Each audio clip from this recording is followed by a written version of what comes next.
Hello, I'm Lina Ahmoudou. Welcome to Africa 54. Here is what's coming up.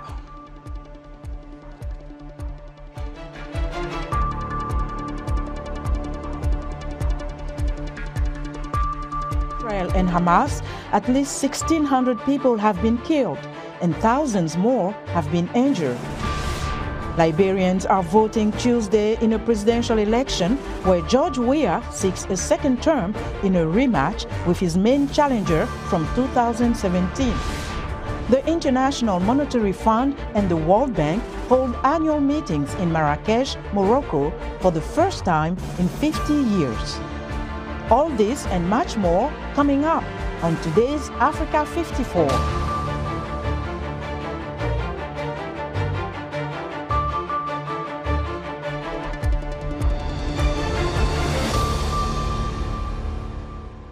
We begin our broadcast with day 4 of the war between Israel and Hamas. Here is what we know. Israeli media is reporting that the death toll from the Hamas attack has risen to at least 900 Israelis, with some 2,600 injured, with dozens taken captive. Gaza's health ministry says nearly 700 Palestinians have been killed and over 3,700 wounded in Israeli airstrikes since Saturday. U.S. President Joe Biden says 11 Americans were killed in the Hamas attack on Israel, while Russia's ambassador to Israel says that 2 Russian citizens have been killed. And France's foreign ministry says 4 French citizens were killed by the Hamas militant attacks in Israel. Meanwhile, thick columns of black smoke hung over Gaza's skyline on Tuesday as rockets were launched into Israel, and Israel bombarded the coastal enclave. Video from Gaza showed dark plumes of smoke rising from buildings as sounds of large explosions could be heard from a distance. The video also showed rockets fired from the Gaza Strip into Israel. The government media office in Gaza announced Tuesday that 7 journalists have been killed since the beginning of the Israeli airstrikes in Gaza, and more than 10 journalists have sustained various injuries.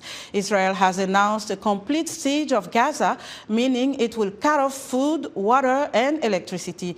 Linda Grastin reports has more from Jerusalem.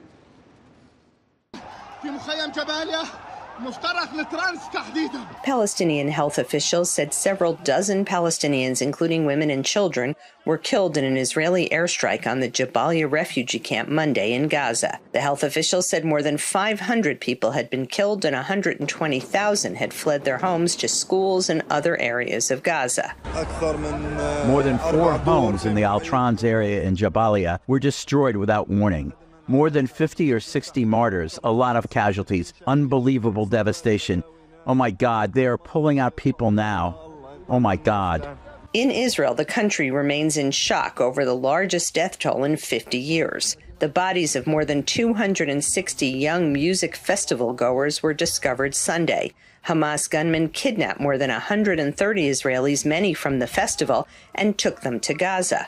One of those missing is 21-year-old Adi Maisel. Her mother, Ahuva Maisel, spoke to journalists Monday. It was our last call in which we heard a lot of noises and shootings and bombing and chaos, total chaos. And that was our last call with Adi. And since then, we have no exact, accurate position of her, where she is, in what condition she is. We don't know if she's alive or not. We don't know if she's somewhere bleeding. We don't know if someone abducted her, and we're just helpless. Israel says it has now taken over all 22 communities where hundreds of Hamas gunmen had infiltrated and killed civilians. Israel is now on the offensive, and officials have vowed to make sure Hamas have to work hard to regain its deterrence. The image of weakness that Israel now suffers under because of the catastrophe of the last 48 hours is something that it cannot come out of the war from. If it does, it will affect both peace and war and in the future. Those in the region who want to make peace with Israel fully understand what Israel has to do here. It has to essentially achieve a strategic victory on a level that erases and overpowers, transcends, so to speak, the strategic defeat. Israel has called up hundreds of thousands of reservists, and many expect a ground invasion of Gaza in the coming days. Israeli officials have told the public to prepare for a long confrontation of at least several weeks. The United Nations Health Agency says that medical supplies that it had pre-positioned in 7 hospitals in Gaza have already been used up as needs arise in the wake of Israel's military strikes against Hamas. The World Health Organization is calling for a humanitarian corridor to be opened to allow new supplies into Gaza. For the latest on the Israel-Hamas conflict, let's go to Linda Gradstein, who is standing by in Jerusalem. Good evening, Linda. Bring us up to speed on the latest.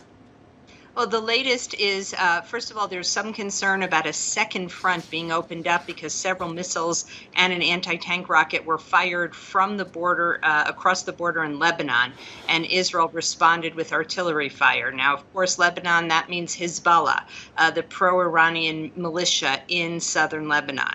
So Israel warned Hezbollah to stay out of the fighting. At the same time, the fighting between Israel and Hamas in Gaza continued. As you can see, the Israeli attacks on Gaza are really widespread. Israel announced that it had killed 2 senior Hamas officials in its airstrikes. At the same time, Hamas continued to fire rockets, mostly but not only on southern Israel, also on Tel Aviv today, and in a barrage of rockets on the southern city of Ashkelon, 2 foreign workers were reported killed. Linda, what has Israel's response been to the WHO's call for a humanitarian corridor to be open to allow new supplies into Gaza? Israel has not yet responded to that call. Last night, Israel said that it would impose a siege on Gaza. Hamas is in charge in Gaza, and Israel has previously said in the past that it would hold all of Gaza responsible if there were Hamas attacks. And of course, this Hamas incursion, when some 1,500 gunmen from Hamas came into Israel and carried out really what can only be called massacres on, of women, children, babies. On one kibbutz, they found 100 bodies. On another settlement, they found 70 bodies. So there's a tremendous amount of fear and anger in Israel. And so far, what is the status of Israelis taken hostage by Hamas? So there are between 100 and 150 Israelis who have been taken hostage. Not much has been heard about them. I think the Israeli government is trying to, whatever negotiations are being conducted secretly. Israel says, Hamas offered an exchange of the women and children it captured in exchange for Palestinian prisoners in Israeli jails. But so far, the Israeli government is not commenting on these hostages. What other urgencies are reported on the ground? Well, there's, of course, fear that it could just spread. First of all, there were, as I said, 1,500 Hamas gunmen. They found the bodies of 1,500. There could still be some Hamas gunmen inside Israel who have been hiding. So they're concerned about that, and they're concerned just about an escalation if Hezbollah gets involved. And the question is whether Israeli ground troops are going to go into Gaza. Gaza is very densely populated, and any entry of ground forces is going to be a very complicated military operation. Linda, thank you so much. Linda Gradstein reporting live from Jerusalem. Now it's time for our health segment, and today we are looking at mental health. As today is October 10th, which is World Mental Health Day, and we are going to talk about the subject with our guests.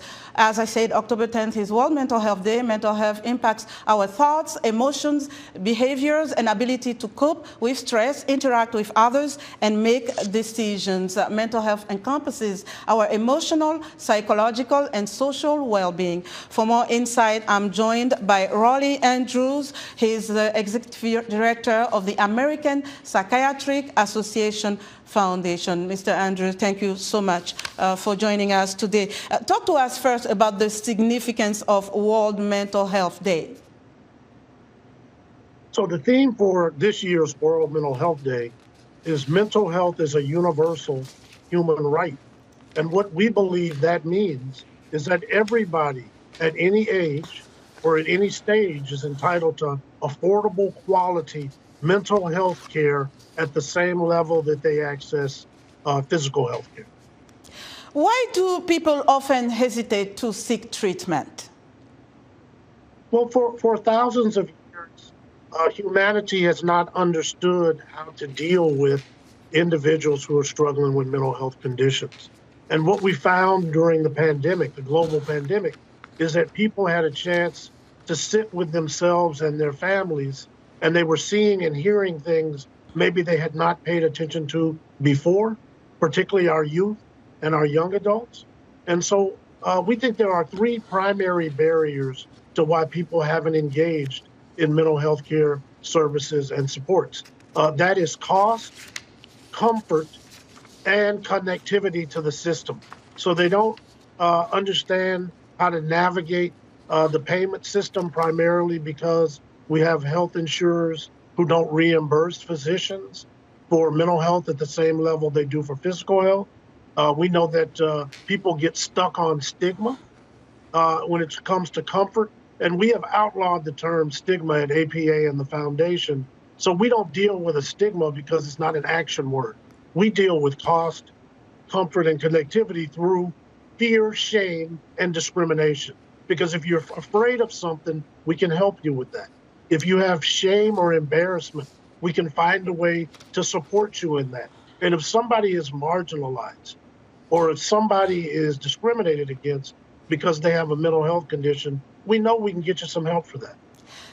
Mental health issues affect everyone, regardless of gender, nationality. It's a global issue. For many people who are dealing with it every day, they don't find solutions, or maybe they don't seek solutions. Here you have launched the Mental Health Care Works campaign. Tell us about it and how it can be perhaps replicated globally. So we are going to take the campaign globally. We're already nationwide in the United States. I'll be at the United Nations on October 20th. Talking about the Mental Health Care Works campaign. Our ultimate objective is to change attitudes and perception around mental health and wellness so people can get the support they need. But what we're starting with is the great awareness we have. And we want people to take advantage of that great awareness where normalization around treatment or conditions is more common than it was before the pandemic. And then we want to change behaviors and take positive first steps to get closer to care, particularly in the United States, where we have the new 988 National Crisis System, where people can call 24/7, 365, and get connected to a counselor that can help them try to navigate the journey to healing, help, and hope. And then finally, we hope that we will change attitudes and perceptions because it doesn't discriminate mental illness against anybody, no matter where you live, where you're from, how old you are.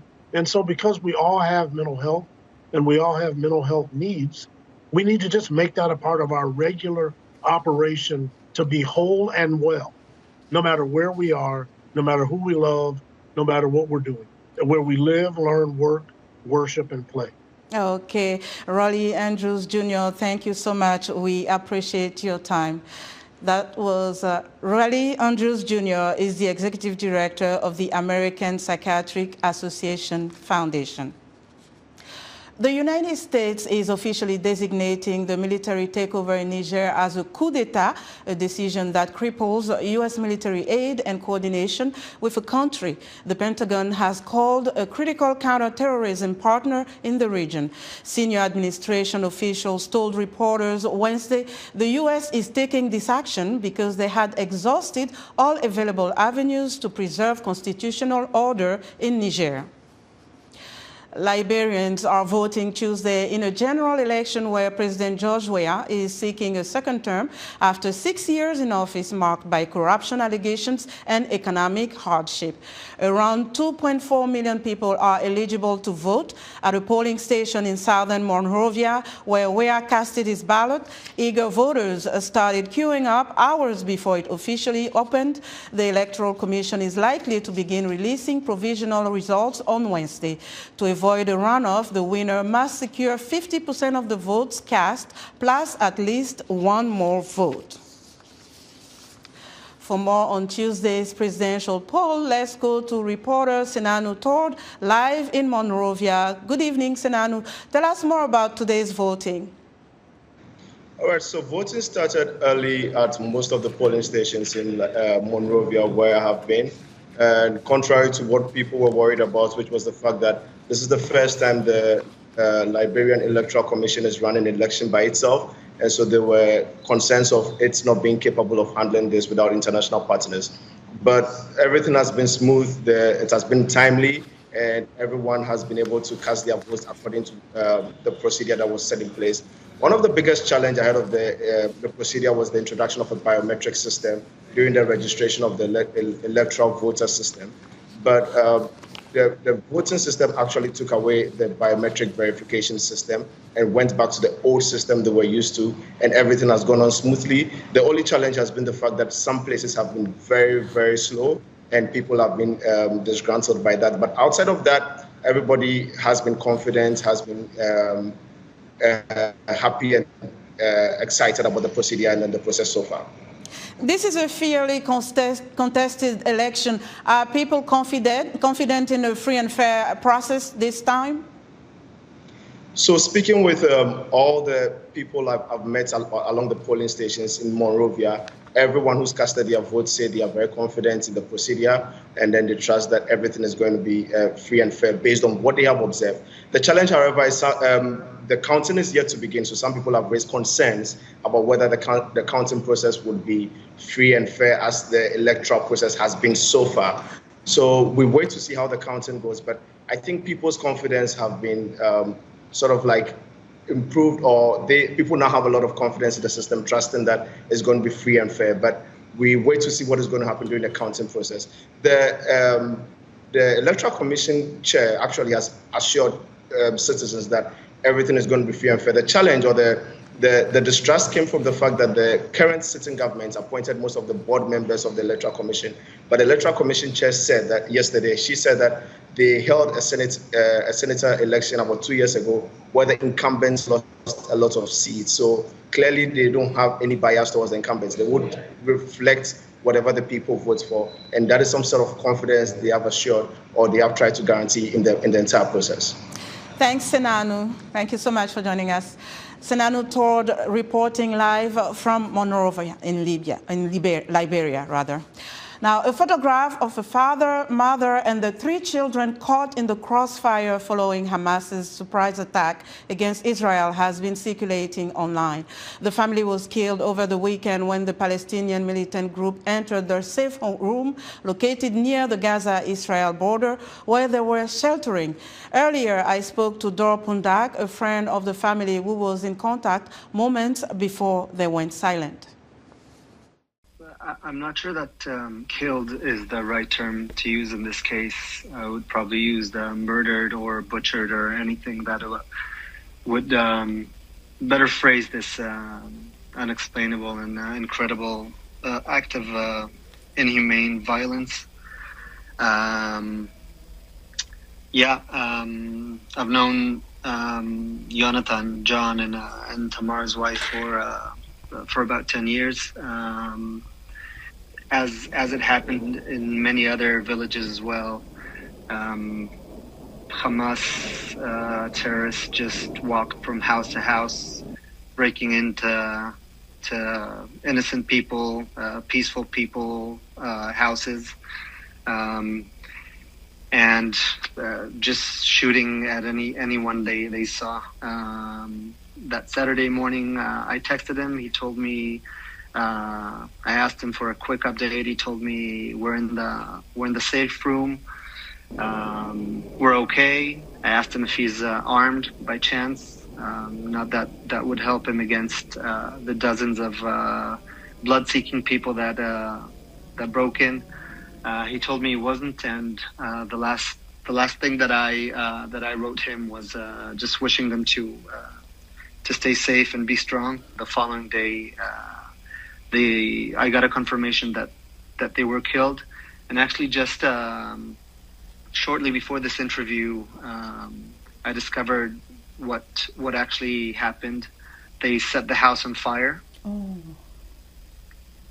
And probably once the heat and the smoke became unbearable, so they opened the emergency window, which these rooms have, and they were obviously ambushing, waiting outside the window. And once they opened the window, they shot the entire family dead. So it's John and Tamar, and their two daughter twins that were barely 6 years old, his 2-year-old son, and his mother as well, that joined them, that probably or spent the night there, or I assume joined them earlier that morning. And really the only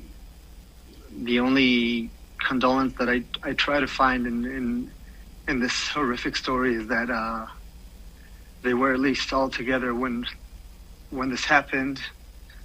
I try to imagine if they had a chance to say something to their kids, to give them a last hug or a last kiss. That was Dor Pundak, a friend of the family that was killed by Hamas fighters. Still to come, it's World Mental Health Day, and we already talked about that. No matter what you're going through, stay with us today. We'll have more.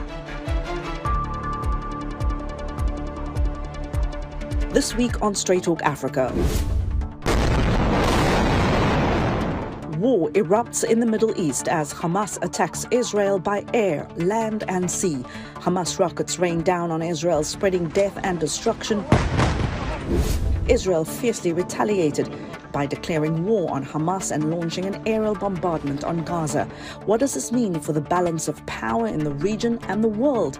And where do Africans stand on the conflict? Join me, Hayley Adams, on the next Straight Talk Africa.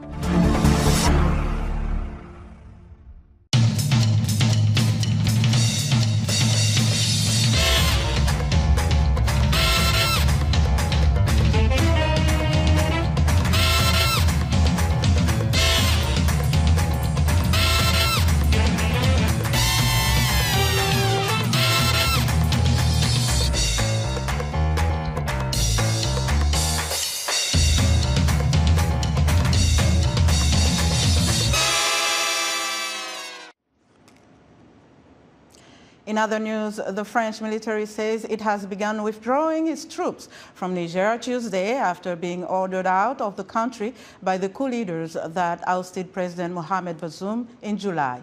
The pullout comes on the heels of the departure of the French ambassador to Niamey, who was also forced out by the military junta.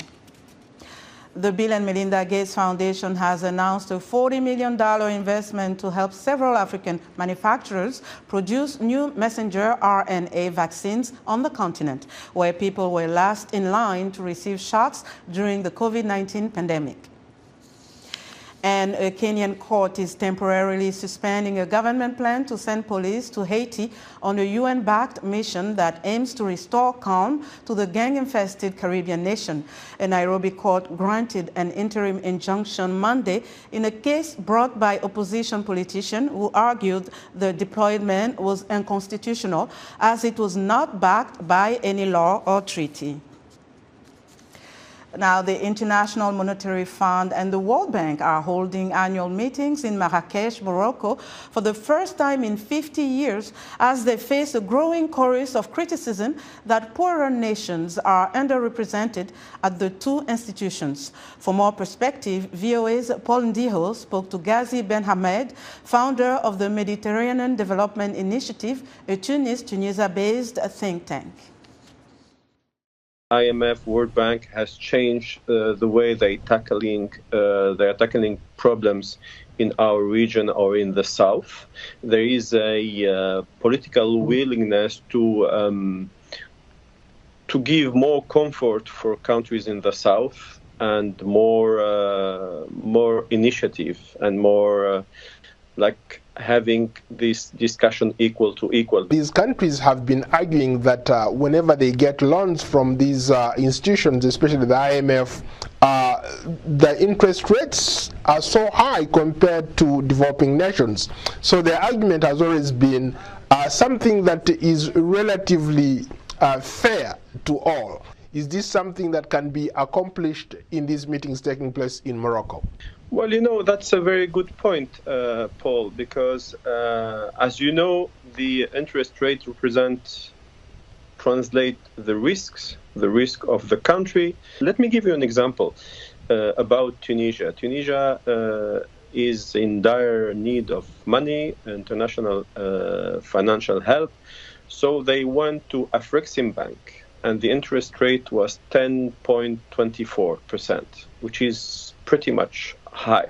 I don't think that that IMF interest rate is the problem. The problem is the willingness, the political will to implement reforms. As an economist, what needs to be done? How can these African countries that are advocating for their voices to be heard or equal opportunity or being seated at the table where these decisions are made? This is a very good question. I'm afraid I don't have a magic answer to that.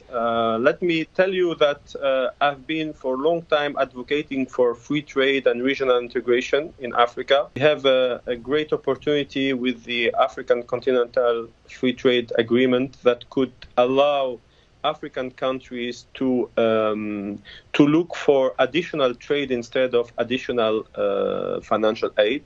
All the efforts must be made towards facilitating trade and facilitating having or how to exploit trade opportunities within Africa or with other major partners. There are people who have suggested, for example, that having these meetings on the African continent is a great idea. But does it translate to something tangible for the ordinary folks in sub-Saharan Africa, in North Africa? I don't believe so. I think that this is more symbolic than anything else. It will be useful to put the spotlight on Moroccan issues and Moroccan problems following the earthquake, which is good. But I don't think that it is a panacea. It will solve African countries' problems. It is more, it's deeper than that.